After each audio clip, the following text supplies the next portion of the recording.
Arratsaldeon, zer moduz zaudete, ongi etorriak izan zaitezte crossover jaialdira, dakizuenez, 3. eguna dugu hau, oraindik programa gelditzen da, eta gaur arratsaldea desberdin hasi dugu, bai pasako lagunak egon dira hemen, baina gure ikusle gonbidatua es sagrado. Así que hemen gaude eta, bueno, irratira begira jarraituko dugu, ze gure gaurko ikusle gonbidatua Joseina Etxeberria da. Arratsaldeon. Aupa, eskerrik asko, arratsaldeon. Zer modu zaude? Oso ondo, bueno, pizkatxo urduri, baina bueno, ondo gustora. Bai. Jo, gainera orain komentatzen ari zinena, bai pasakoak aritu dila aurretik, nik beti esaten diet Olaia eta lankidei, nik egiten duela irratian beraien telonero lana.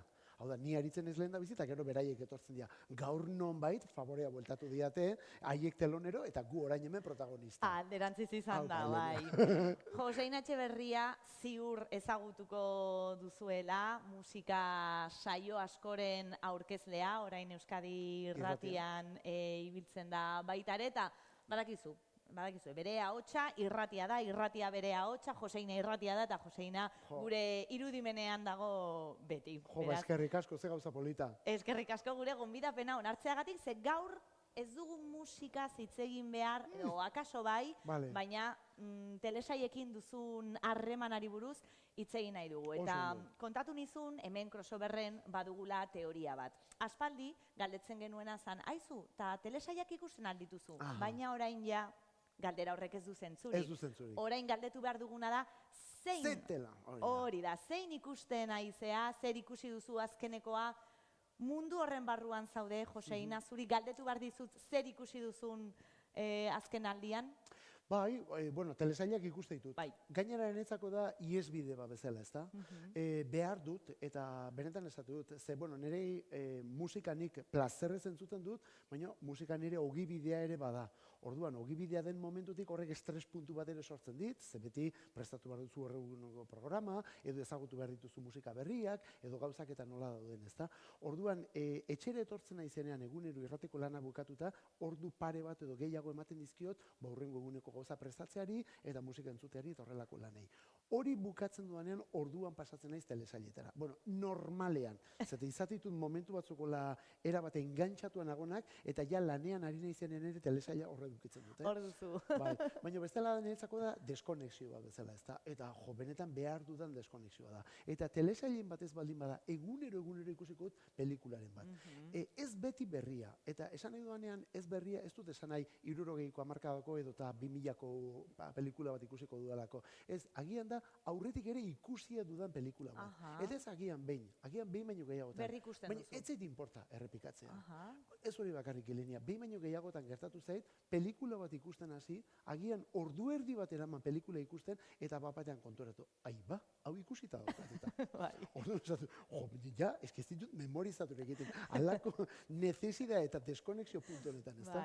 Eta jo, telesailak hori dian niretzako dia, deskonexioa, orduan ikusten ditut oso gauza bariatuak, ezberdinak, denetarik saiatzen ez ikusten. Ze ondo. Hori ezagutu nahi dugu, baina dakizunez, ikusle gonbidatuan gustatzen zaigu halako biografia bat egitea. Bai, perfil bat, orduan. Soslaia. Bai, zu txikitan zer ikusten zenun? Ze telesail gogoratzen dituzu, Joseina? Zeintzuk izan dira zure lehen da biziko telesaiak? Bueno, badakizu horrelako gauza bat esaten duzun bakoitzean ja gutxi gara bera zeure urteak ere agerian uzten dituzun. Zure edadea agerian uzten dituzun da, bai. Bueno, ez dago problemarik kasu honetan. Ja, nabaria da urte batzu badauzkagula eta.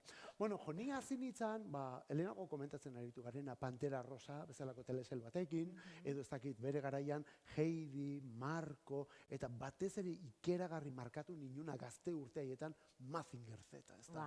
Ze Mazinger Z zen apurketa totala. Nik oraindik ere oso ondo gogoratzen dut, larun bat eguerdi hartan, telebistako informatibo bukatu, eta bapatean aurren programazioa hasten zen momentu hortan, lehen da bezi telesail bat joaten zen. Eta telesail hori, kasu honetan zen Mazinger Z. Karo, garai hartan telesailak ez ziren orain bezala iragartzen. Hombre, igual aldizkaritxoren batean etorriko zen, telesail berri bat, ni nintzen behintzat enteratzen, aur bat nintzen oraindik. Bapatean ikusi nitunen monstruo mekaniko haiek, violentzia ura, musika ura, aparatu haiek, ireki zitzaidan universo totala, ez da? Orduan hori izan zen nire benetako telesaila. Gerora zenbat aldiz esan dut, orain hain modan jarri dianen Transformerrak, eta hori inguruan pelikulak egitearena, egin dezatela bat ja mesedez Mazinger Z-rekin, badute garaia. Nik gerora ere ikusi ditut kapitulo horiek, eta oraindik ere emozionatu egiten naute. Eta gogoratzen aldezu garai hartan helduek zer ikusten zuten, edo momenturen batean zuk nahi zenula helduen serie bat ikusi, baina ezin orduagatik edo gaiagatik goratzen alduzu? Bai, oso ondo goratzen ditut. Eta telesail espainoarrak bezala nazioartekoak ere gogoratzen ditut. Esate baterako nire haurtzaroko telesailak ziren naiz edo oso berantiarrak izan. Eta gurasoek etola etziaten askotan usten ikusten, batez ere Los Camioneros, hori gogoratzen dut, eta gero batez ere Los Hombres de Harrelson. Gerora SWAT pelikuletan egin den, ez da? Harren musika, parara, horiek dia gure bizitzaren soinu bandaren zatitxoa. Eta telesaila ere bai. Kapituluak eta ez ditut gogoratzen, baina armaiek eta furgonetaiek, Starsky eta Hutch, eta oso telesail importanteak. Gerora, ja nera bezaroan eta etorri ziren ez dakit, A-Team, ekipoa, eta olako telesailak, ez da? Baina hori baino lehenagokoak dira beste guztiak. Bai. Eta beti esaten dugu, ez? Badago momentu bat telesail horiek ikusteko modua aldatu egiten dela, normalean Lost telesailarekin gertatu zela esaten da, horretan harrapatuta egon alzinen zu, Joseina? Nik bere garaian enuen Lost ikusi. Ez nuen Lost ikusi, eta gainera deigarri egiten zitzaidan, ze telebistan igual, zapeatzerakoan etola egiten nuen topo, tipo lodikote horrekin, eta gero protagonista zen mutil guapo horrekin, betidanik oso guapo iruditu zitzaidan, eta ez dakitzen, eta deigarri egiten zitzaidan, ez da baino, inoiz ez nintzen ikusten gelditutola. Eta behin lagun bate pasatu zian, grabazio piratoietako batean, telesail guztia. Zen nolako engantxoia. Eski jaten ditun kapituluak egunean bi ez dakitzen, venga, raka. Era bat engantxatut egon nintzen. Eta egia da, zuk diozu bezala, hor niretzako dago, ordura arteko telesailak eta hortik aurrerakoak bi mundu ezberdin dira. Desberdin, ze hortik aurrera, zuk nola ikusi dituzu telesailak, horrela bata bestearen atzetik, bai pasako lagunak hemen komentatzen ibili dira, maratoiak bai, maratoiak ez, astean behin ikustea, esan duzu plazerra dela, baina gorputzak zer eskatzen dizu? Beira, eski hainbeste gauza esan litik honen inguruan. Niri telesailak ikusteak eraman nau pelikulak beste era batera ikusten ere bai. Telesailek moldatu duten ere pelikulak ikusteko era. Gaur egun nik pelikula asko etxean, egunero saiatzen ez pelikularen bat ikusten edo zerbait ikusten. Eta pelikulak igual egunean ez dut bat osoa aguantatzen. Ze ja berandu xamarrazten baldin bazara ikusten, egun osoa lan egin datola, ja neke puntua baldin baukezu, hombre, oso intensua baldin bada, akzio pilo batekin eta egoten zaran, gerra batean etola. Baina erori aldi bat baldin badaukola oso tipikoa da, lokartu egiten zarat igual 5-10 minutu galdu dituzu. Nik ez dago problemari pelikula hori gelditu, ohera joaten naiz eta urrengo gunean ikustut. Ez hori bakarrik, urrengo gunean lanean ari naizenean gogoratzen du, bihar daukat pelikula, gaur iluntzen daukat pelikula horren bigarren zatia, ze ona. Benetan emozionantea da hori ere. Eta gero gaina errepikatu behar baldin bada pelikula gustatu egintzen delako, berriz errepikatuko dut, inongo arazorik gabe. Eta orduan horrela ikuste ditut. Eta gero, nola telesailak eta ikusi? Era ezberdinetan ikusi ditut. Batzuk ikusi ditut kapitulo bera behin baino gehiagotan errepikatuz. Esate baterako horren adibiderik onena neu askotan harrituta. Bigarren kapitulora pasaurretik agian lehendabizikoa ikusi nun 2 edo 3 aldiz. Eta gerora berriz ere ikusi dut. Hori gertatu zait Txernobil telesailarekin. Oso telesaio ona da hori bai. Markatu ninun goitik bera, gainera bizi izan nun 86ko gertakari guzti hori, lluvia ácida, ez dakiz zer, eta kontu guzti horiek, eta dena bizi izan nun etola, eta telesail horrek nola kontatzen duen, leherketaren momentua, personai horiek nola dauden, protagonistak ze paper egiten duen, eta ingurukoek ere bai, era bat engantzatu ninuten. Eta lehendabiziko kapitulua, eta 5. ja epaiketa bukaerarekin etori, horiek ikusten ditut, igual 3, 4 edo 5 aldiz bakoitza. Tartekoak ez horren bestetan, baina horiek horren bestetan bai. Ikeragarria. Hala ere, Ilenia, nire telesaila, Baduzu bat? Bat baino gehiago ditut, Bale. Baino bat hola importanteena dudarik gabe Breaking Bad da. Hori da, bai. Onartzen dut, naiz batere originala honetan. Badakit mundu guztiaren telesaila dela eta guzti hori. Eta honen inguruan nire anekdota batzuk eta kontatuko ditut. Baina hori da nire telesaila. Eta telesail horretan, 5 denboraldi ditu, eta denboraldi bakoitza gainera da, ez dakizen kapitulokoa, ikusten dituen egunero 2-3 kapitulo. Egunero. Zan ikeragarria. Eta gogoratzen dut oso ondo, azken egunerako nola esan nuen. Bueno, ja geratzen dira azken 2 kapituluak. Vale. Eta jarraian ikusiko zenitun, Horiek jarraian ikusi nituen. Eta ez hori bakarrik. Azken aurreko ikusi nuenean geratu zitzaidan sensazioa da, minutu batzuk eman izkion neure buruari esaten nuen. Hainbeste frente uzten ditu honek irekita, hau kapitulo bakar batean itxiko ote dute, ondo itxiko ote dute, ze esate baterako Lost telesailaren inguruan beti hori da kritika, oso gaizki bukatzen dela, ez da? Ez da nire kasua, Ez da nire kasua. Baina beti hori esaten da, hau ondo itxiko ote dute, ze bukaera. Ze bukaera eta ze momentuak eta guzti hori, ez da? Bueno, begira, honen inguruan beste gauzat oso garrantzitsu esan behar dute. Eta da, beti izan naiz kultura doakoaren aldekoa eta hola. Baina azken urte hauetan beste ideia bat ere erabat neuregatu daukat. Eta da, ordainpeko kultura ere oso importantea dela. Eta gainera, ordainpeko kulturari beste garrantzi bat ematen zaio. Eta horretaz konturatu naiz, bai musika entzuterakoan, eta baita beste hainbat gauza egiterakoan, ezta? Zuri norbaitek kalean paper bat ematen baldin baizu, propagandako paper bat ematen baldin baizu, zuk agian irakurri gabe, handi 5 minutura bota egiten duzu zakarrontzi batera. Aldiz, zuk ordaindu baldin baizu, horregaitik berarengatik zerbait ordaindu baldin baizu, ez duzu botako ja. Musikan eta kulturan ere gauza bera gertatzen da. Zuk disko bat zeuk erosi baldin baduzu, vinilo bat erosi baldin baduzu, agian lehen entzunaldian ez zaizu sartu. Baina ja nola ordaindu egin duzun, 2. aukera bat ematen duzu. Edo 3. aukera bat edo 4. bat. Eta musika horrela sartzen da. Eta hori egiten ari zarenean gainera, ari zara 2 gauza oso importante egiten. Eta 2. da, zeure burua ezitzen ari zara. Agian zu ez zeunden oraindik ere musika hori entzuteko prest, baina disko horrek prestatu egin zaitu eta horrek bide berri bat ireki dizu. Horixe gertatu zitzaidan niri Breaking Bad telesailarekin. Breaking Bad ikusten hasi nintzen, lehenbiziko kapituluak ez zidan atentzioa deitu, 2. ere ez, 3. arterola iritsiko nintzen.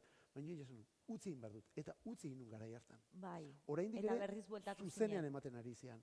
Gero jende guztiak esaten zian, oso nada, beste alegin bat hola egin nuen, baina gelditutan nengoen oraindik ere. Eta ja esan nuen, bueno, ja aguantatuko du telesaila bukatu arte, eta bukatzen denean orduan hasiko naiz. Ze nahi nun, leña, dosi potoloetan sartzen tola. Eta hala zen nintzen, eta ja engantzatu nion. Eta nola engantzatu gainera. Ez hori bakarrik, ziurrenik telesail horretan dago momentu bat niretzako, zinean oso momentu importanteak asko dauzkat, ez? Baina telesail horretan dago momentu bat, igual zineko edozein momenturen pare da ona. Zein da, zure oroimenean badu hor... Hori da, 5. denboraldia da, eta ez dakidan 7 edo 8. kapitulua, inguru hortako bada, igual 9. da. Bueno, da Say My Name izenekoa. Bueno, dakizun bezala, Breaking Baden dago kapitulua, eta horretik beti egoten da, hola beste entradilla baten antzeko zerbait. Gero dator ja kareta, eta gero dator telesaila. Orduan, entradilla horretatik dator Say My Name. Ikusten dira, ordoaz, Walter White, Mike, dala telesail horretan momentun el duro de la teleserie izango dugu, eta gero alboan damakite Jesse. Eta gelditu dira karteleko arduradun batzuekin, desertu batean egiten dute zita. Bueno, hau importantea, zuetako norbaitek ez baldin badu telesaila ikusi, eta hemen ez baldin badu nahi... Itzali telebista. Hori, eta momentu ondan gelditu eta saltatu. Bueno, horren kontrakoan ez, baina hori ez da. Eta, hori, iristen dira desertura, eta ze elkarrizketa daukaten. Eta momentu batean Walter White, karo, lehendabezi narkoak gogorra dira, armatuta daude, gehiago dira, eta beste hau gizajo talde bat esango duguna. Eta azten dira egurre ematen etola, baina momentu hartan azten da Walter White gora eta gora espitxarekin, eta ikusten duzu bat azten ari deneran nola doan txikitzen beste, ezta? Eta momentu batean esaten dio, nor zara zu galdetzen dio kartelekoak. Eta besteak esaten dio, oso ondo dakizu ni nor naizen. Ezazu nire izena, say my name. Eta nik ez dakit nortzaren, bai. Oso ondo dakizu. Eta tipoak esaten dio, Heisenberg, eta you are damn right. zuzen ari zara. Hasten da telesaila. Hori da rock and roll. Oio ipurdia. Rock and roll utza da momentu hori. Ze ona, Joseina. Aizu, orain komentatu duzu importantea den zerbait telesailen unibertsoan edo bere ohituretan, eta da jendea, ingurukoen gomendioak. Nola eramate dituzu zuk hoiek? Ze batzutan, egia da, telesai asko daude, baina batzutan badago bat, orain ikusi behar da, eta mundu guztia dago zure atzetik, baina igual zu beste bat ikusten naizea, ez nola bizi duzu hori? Kasu egiten dezu, moda ez zaizu importa? Ez, asko importa zait. Asko importa zait. Eta begira, hori da azken urte hauetan kulturari ikusten diodan beste gauzetako bat. Horren beste plataformarekin, eta plataforma, esan nahi du, telebista plataforma edo musika plataformarekin etola, ari gara bakoitze bere uniberso txikietan bizitzen. Eta nik kulturan kriston garrantzia ematen dio lurralde amankomunari. Eta lurralde amankomuna niretzako da bai irratiaren eta beste kulturaren inguruko hainbat gauza batzen dituena. Eta benetan garrantzia ematen diot. Behar dugu zerbait norbaitekin konpartituko duguna. Nire biziko ilusiorik handienetako bada musikero batekin elkartu eta berak niri konpartitzea bere musikak zeintu dian. Edo nik norbait disko bat daukadanean eta nagonean maiteminduta disko horretaz, norbaiti hori erakutsi beharra daukat. Eske kontatu beharra daukat. Orduan, niri norbait datorkidanean horrelako zerbait egin, hori da momentu hori da netzako ikeragarria. Eta orduan, sekulako importantzia ematen diot lurralde amankomun horri. Mundu guztiak ikusi dut ezakitzen, nik ere bai, jakin behar dut zer den hori. Eta gainea, momentu batzuk, edo gauza batzuk disfrutatuko ditut, besta batzuk agian ez, zitenak ez dira mundu guztiarentzat, edo igual ez da nire momentu hori ikusteko. Baina, gutxienez, netzako hori oso garrantzitsua da. Kasu egiten diozu. Bai, dudari gabe. Eta beste gauza importante bat komentatu duzu, spoilerrak. Bai. Zein da zure harremana spoilerrekin? Iruditzen zait hori dela momentu honetan dagoen moda, ez dakit, esate baterako pinadun pizzak mundu guztiak horretaz gaizki hitz egiten duen bezala, spoilerra. Bueno, ez da zer repasatzen. Nik aurretik 1000 bider kontatu izkiaten gauzak ikuste ditut, eta feliz ikuste ditut gainera. Ez hori bakarrik, neuk ikusi ditudanak berriz ere ikusi ditut, eta gauza deskubritzen ditut gainera. Eta batzutan gainera, spoilerra egin dianak, igual egin dit, spoiler hobea gero benetan dena baino. Hori ere gertatu zait. Ez da ez repasatzen, punto. Berdin da nola bukatzen. Hombre, esan nahi dut, Sexto Sentido, pelikula, nola bukatzen den kontatzea, hola, pum, golpean. Bueno, hori amaiera da, bai. Bueno, hori ere ez da kontatu behar igual. Baina beste pasartu batzu, bueno, ez da, gauza batzu daude, erabat puztuta nire ikuspuntutik, eta hau da horietako bat. Ezea ibiltzen orduan zu hor, sare sozialetan, hitzak isilarazten, ez importa. Kontadi ezadatela lasai, baldimakit ikustut esatut, behira, bai, hause da esaten zuten momentua, edo dena alakoa. Hobeto bizigea horrela. Eta, Joseina, telesail batzuk komentatu ditugu ja, baina jakin nahi dugu zuretzat nolakoa da telesail perfektua? Ze gai gustatzen zaizkizu, nolako pertsonaiak, nolako erritmoa, kolorea, ez dakit. Nolako telesailak gustatzen zaizkizu zuri? Ebasiboak. Lagunduko diatenak nire mundutik atera eta beste uniberso batzutara joaten. Nik uste dela eskatzen dudan gauza bakarra. Ez dakit, ez naiz honen inguruan gehi pentsatzen dut horrela aritu, baina nik ala esango nuke. Eta ze ikusi dut era guztietako telesailak. Beira, ez dut bat aipatu esate baterako, baina 1985 eta 1986 inguru horretan, arratzalde partean, Televisión Espainolak ematen zuen Silk Road izeneko telesail bat, La Ruta de la Seda. Hau da, Txinako hiri batetik hasi, eta gero Europa aldera zetorren bide komertzial hori jarraitu zuten Txinako telebista publikoak eta Japoniako telebista batek. Elkartu zian bi telebistak, lehen da biziko aldiz, eta hainbat kapitulutan jarri zuten horko bizikerak, eta hor pasatu zituzten, hainbat desertu pasatzen dira, Txinako hainbat hiri, hango kulturak, Gobiko desertuat, ez dakiz erretola. Telesail hori, nik momentu hartan bizitzen ari nintzen, bizitza personal, momentu konbulsiboarekin esango dut ez, telesail horrek zeukan soinu bandarekin, Kitaro, Japoniako sintesista oso importante bat, eta harrek egin zituen melodiakin eta musikekin, Niri horrek oraindik ere malkoak mugitzaizkit. Ze Malkoa polita. mugitzaizkit. Eta da, oraindik ere, gaur egun daude YouTubeen daude kapitulo batzuk, ez daude dena, baina 30 bat kapitulo hola badaude, eguneroko telesaila zen, eguerdi partean ematen zuten, egunero ikusten nuen. Eta zan niretzako oasi bat, zan, atera nau, eta gaina zan, erabat kulturala, gauza kulturarak eta esplikatzen zituen atola. Baina musika haiekin, jende haiek, bizikera haiek, mendi haiek, bista haiek, haiek zian, begira, esate baterako, duela urte batzuk, Apple ordenagailu bat erosi nuelako, Apple TV-rako eduki nuen urtebeteko zea bat. Harpidetza, bai. Bueno, gaur egun ja zean dago, Movistarren dago, baina bueno, garai hartan ez zegoen etola. Eta orduan aprobetxatu nuen Apple TV zeuden, alnuen movida guztiak ikusteko. Eta hor zegoen, telesail bat izan azuna Long Way Up, eta zan, Ewan McGregor eta Europako beste kazetari bat hartzen zituzten bi moto elektriko Ushuaian, hau da, Argentina hor beberan, Tierra de Fuegon, eta igotzen zian motorroietan, kapituloz kapitulo, Los Angeles iriraino. Eta bidai hori ez da. Jo, karo, ze bidai. Argentina, Andeak, Bolivia, horko terraplanizio, ez dakit zenbat alturatan dagoen gatzezko itxasoa. Zan, nian sentitzen izan kondor bat izango banitzen zela, egan egiten duen irudiaiekin, eta gero zeuzkaten, berai zeuzkaten mobidakin atola. Baina gero horren parean, akzioko telesaiak eta asko gustatzen. Baita ere. Ez dakit, Sons of Anarchy asko gustatu zitzaian, eta gero ikusi ditut, denok ikusi ditugun horiek, ez dakit, Juego de Tronos, edo Walking Dead, eta Walking Dead esate baterako saiatu nintzen ikusten ez dakitzen bat aldiz, eta beti nik kriston atzerako ematen diate zombiek eta kontua.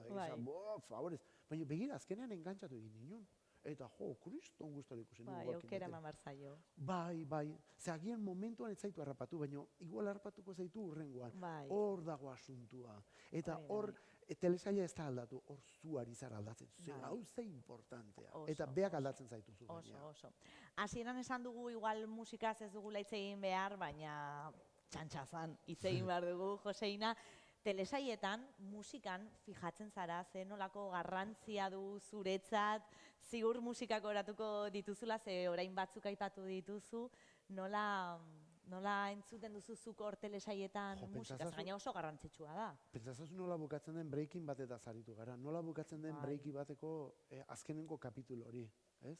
The Finger taldearen klasiko mundial horrekin, claro, nik hori nuen espero, ni talde ezagutzen nuen eta kantu ezagutzen nuen, eta bapatean tipua hanlurrean odoretan kantu hori azten den zanu, ja hiliteke zati, hau den momentu, edo behira, aipatzen aritu garena, esate baterako Txernobil telesailaren azken kapituloan bukaeran dago, alako argazki batzuketola, eta kontatzen da, telesail horretako personaia bakoitzak zer daramakien errealitatetik eta zer daramakien fikziotik. Edo esate baterako, ospitalera gesten dituztenean, zentraleko hainbat erropak nola handauden oraindik ere. Hori ematen ari dian bitartean dago Europa ekialdeko musika bat. Gauza, boz batzuk. Impresionantea. Oso importantea da. Oso importantea. Ez que, claro, musikak dana jazten du. Bai. Dena jazten du. Musikak ematen dio irudiak duenari dobleko indarra. Eta niri hori askotan gertatzen zait. Hori askotan esaten dut. Disko bat kotxean entzutean niretzako gozada bada esate baterako. Ze kotxean zoaz eta musika jartzuzu eta zoaz, bezakit telesail bat edo bideoklip bat ikusten joango bazina bezala. Zoaz gauzak ikusten eta gaina zoaz soinu banda batekin edo... Asko zobeto, zure bizitza bideoklipa da. Bai, dudarik gabe. Ametsa. Eta orduan horrek dena jazten du, ezta? Edo ez dakit, niri asko tokatzen zait ekitaldi ezberdinetan etola musika jartzea, irratitik kanpo ere, eta nik ez dut ezer imaginatzen musikarik. Momentu guztietarako behar da musika. Eta momenturen batean gustokoa duzun kantaren bat edo talderen bat agertzen bada, txaloka, ez? Dudarik gabe, bai. Hala ere, gehiago gustatzen zait, ezagutzen ez dudan bat, deskubritzen dudana. Shazameatu behar dudanean. Hori kriston momentua da. Hori sekulako momentua da. Bueno, ni momentu hortan telesailak gelditu egiten dut, atzera botatzeu, Shazamet ez dit harrapatu, benga, bigarren bat, eta, bueno, erotu arte. Batzutan garabatu egiten dut, beste norbaiti galdetu alizateko, eta hola. Ze, karo, ni naiz belaunaldi batekoa, nik, hau da, musikan, nik urteak eman ditun kantu baten bila. baina urteak eman dituen bizitza bai. Garai hartan, karo, ez zegoen Shazamik, kantu bat entzutun zenun, eta etzinan hori kantatzeko gai, etzinan hori inon topatzeko gai, eta orduan, kantu hori bat zegoen, ze kantu ote da hau, ezta? Bueno, hori da Roberta Flacken The First Time I Saw Your Face, ez? Zure aurpegia lehenbiziko aldiz ikusi nuena. Roberta Flacken kanturik ezagunena da Killing Me Softly. Baina, bueno, Killing Me Softly horrez gain, urrengo urtean egin zuen beste hau, eta baita bombazo bat izan zen. Claro, nik ni idea. Eta, bueno, nik kantu hori barruan neukan melodi hori, ze kantu etzana da, hola da, eroria, eta hola tezen, ze kantu, eta pasatu nituen, eta behin, irratian nikoan pasillotik, eta kontrol batean ari zian zerbait grabatzen, eta kantu hori entzun. Atzera etorri segituen teknikoa, zer da hau esan zen, ez dagoet ideiarek ere, Mertxe zeiza zegoen orduan, Mertxek ekarri duen kantutako bat, bueno, etxo egin nun, bera grabazioa bukatu hartetzen, Mertxe, ze kantu dago. Eta hori da Roberta Flacken kantu bat eta urteak pasatu ditut kantu hori. Bai, Aizu eta, bueno, demora amaitzen nahi zaigu, baina bi galdera ditut zuri egiteko, eta bat da, igual zinean gertatu izan da, ez? Gainera orain dela gutxi ikusi dugu Bob Dylanen pelikula estrenatu dela, baina serietan igual ez da hainoikoa. Zuri gustatuko litzaizuke talderen baten edo abeslari baten edo horrela musika inguruan telesailen bat egitea edo ikustea? Mazinger Zetaz gain, ze telesai eskatuko dugu gaur hemen. Hola, ze talderen inguruko telesaia, ez da? Bueno, hortan sorpresak izaten dira, ez? Esate baterako ez dakit, egin zuten pelikula bat, badago talde bat, lehenko batean galdetu diote Tom Morello, Rage Against the Machine taldeko gitarristari, da metalaren barruan azken urte hauetan era bat revoluzionatu du tiponek gitarra jotzeko era, scratchekin, eta gero erabiltzitun guagua eta efektuekin eta horrela. Eta berari galdetu diote zeintzu dian metalaren historiako 10 diskorik importantenak. Eta berak egin du bere zerrenda hori, ezta? Eta lehen da bizikoan jarri du esate baterako UFOren Strangers in the Night, eta gero berago daudea Iron Maiden, baina ez diageri ez Metallica, ez Black Sabbath, eta holako pilo bat ez diageri. Eta bigarrenean dauka Motley Crue taldea. Eta Motley Crue da niretzako etzen baterik gustatzen talde hori, inoiz etzat gustatu. Baina, badago, biopik antzeko bat Motley Cruen inguruan. Ez da gizu, ze gustora ikusi nuen bere garaian. Ez que, karo, hain bizi deskalabratua da, lau tipo hiena, alako astakeriak egiten dituzte, orduan esatuzula, joder, begira, inoiz denuen esango, ez bere musika gustatzen, baina telesaila zein ondo aguantatu. Bueno, biopika zein gustora aguantatu. Orduan ez nuke jakingo zein esan, orain, eskatu beharko banu talde baten inguruan egiteko, hori Ramones izango litzateke. Oso ondo. Hori da taldea. Espero nun, Ahí está. Eta azkenekoa, Joseina, gomendio bat eskatu behar dizugu, ikusle gonbidatu hau amaitzeko, zer ikusi behar dute gure crossoverreko lagunek. Hola, telesaila? Bai, telesail bat. Bueno, nik azken aldi honetan ikusten ari naizena da, bueno, ikusi duena da ja, Yellowstone ikusi dut, bueno, Kevin Costner da protagonista, bueno, gainontzeko aktoreak ere bat baino gehiago dira ezagunak, baina telesail amerikana horietako bada. Eta gainera begira, estilo hortakoak asko gustatzen zaizkit. Westernak beti gustatu zaizkit pelikulak. Bai. Eta western modernoak oraindik gehiago gustatzen zaizkit. Eta western modernoak esaten duanean ez dut esan nahi gaur egun estetikarekin egindakoak, baizik eta gaur egungo pick-up hoiekin, eta ez dakizet gaur egungo bizitzaren inguruan, ezta? Eta horietakoa da. Western bada, gaur egungo gizartearen inguruan, ezta? Hor bada, Kevin Costnerrek dauka alako rantxo amerikar erraldo joietako bat, ez dakiz zenbat hektarea terreno, ez dakiz zenbat milaka aber eta hola ditu, eta horietaz arduratzen den kapataz bat dauka. Eta kapataz hori, azkenean dago liatuta bere alabarekin. Kapataz hori da gizon perfektua. Ni oten itzan apuntatuta, zer egin behar dut gizon perfektua. Honek hau hola resolbitu du, holaxe apuntatzen. Hauxe da. Amonak esango zuen etxerako moduko. Etxeako moduko mutila. Etxeako moduko mutila. Oso ondo, hortxe Joseina Etxeberriaren gomendioa. Joseina, eskerrik asko berriz ere gure gonbidapena onartzeagatik, eta mesedez eskatuko dizugu jarraitu zazu musika konpartitzen eta telesaia konpartitzen baita. Eskerrik asko, benetan direna, eskerrik asko. Eskerrik asko. Eta zuei eskerrik asko gurekin egoteagatik, eta badakizue, crossoverren programa luzea da, egunak gelditzen dira, baina gaur ere, oraindik, badaude proiekzioak. Gozatu, hurrengora arte. Agur.